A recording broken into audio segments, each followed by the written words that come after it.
Great stories begin with the end in mind. And this is one of those stories. We're certainly not the heroes of the story, but we have a role to play. There's conflict, there's hardship, and there's most certainly sacrifice to get to the end. And the end is the ultimate goal.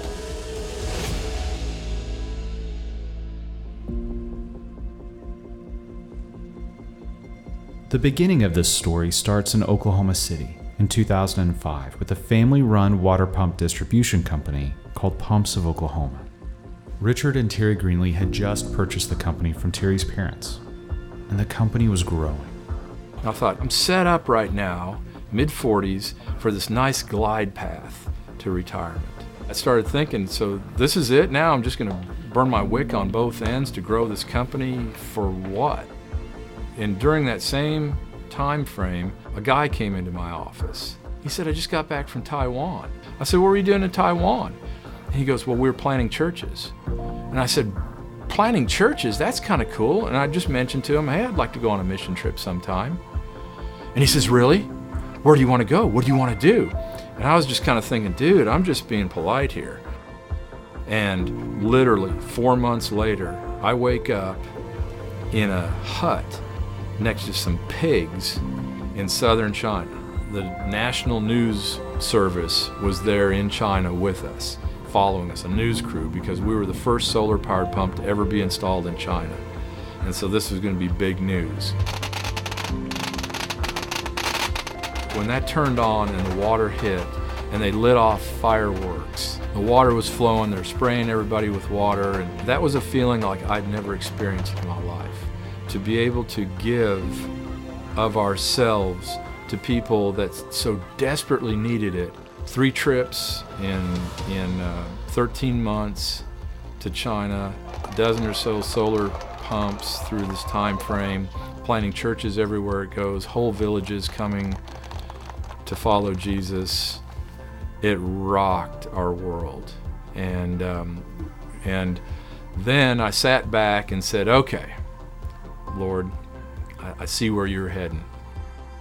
One conversation, one chance meeting, one connection that shaped the course of not only the Greenlee's life, but countless others as well. The story of a couple using their pump business to provide safe water and the gospel to villages in China began to be shared and inspire others, resulting in a major financial gift that was given to see their efforts expanded. The Greenlees had no way to accept the funds without a formed nonprofit or foundation. The result was the founding of an organization called Water4, based on 4 key principles. We wanted our faith to be presented in a clear and tangible way. We wanted to innovate, to create new solutions that put people first. We wanted to reimagine the crisis and to see it come to an end. And we wanted to empower people to be part of the solution. The creation of the 501c3 was only part of the solution. Water4 was asked to create a new pump with groundbreaking parameters. These parameters would begin to shape the way that Water4 would confront the global water crisis. The pump would need to have the ability to be repaired in country. It would need to be easily duplicated and would need to focus on local people and materials rather than on resources from the West. The result was a paradigm shift on the crisis, and it was different from every other established water organization at the time by putting people first. Match that with an Oklahoma flair for problem solving and a pioneering heart, and a spirit to empower those in the field was established. The result was a focus on well-drilling businesses. Well-trained and well-equipped businesses would live on beyond one mere well. Drill kits and methods were created and perfected, and then created again and perfected again, a cycle that continues today. First Zambia, then Uganda, then invitations from governments across the continent and beyond, from North Korea to Peru. Key partners would spread the word. Missionaries would see the model as their opportunity to present the gospel, just as the Greenlees had experienced in China. Soon, entire villages were getting access to water because of Water4's ethos. Local drill team leaders were groomed and they blossomed, the vision was taking root, and the numbers grew. But it was never enough. In the spirit of sustainability, new ideas would emerge. The words, "what if," were breathed with a reverence among the Water4 team, and around the world, ideas for piped water systems and entire utilities sprang up. Numa was born, a water utility through public-private partnerships and communities to safely and systematically eradicate the crisis district by district. It was birthed not out of ideas from Oklahoma City, but from the field itself.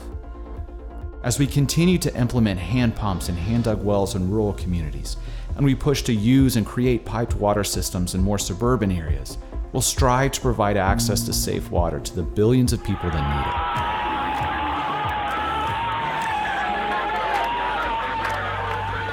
Today, Water4 is working with 18 water businesses in 14 countries. The constant has been to infuse Jesus into every business that has been started and into every individual who encounters that business. To reimagine the crisis, to be innovating in our search for solutions, and ultimately to empower people across the globe.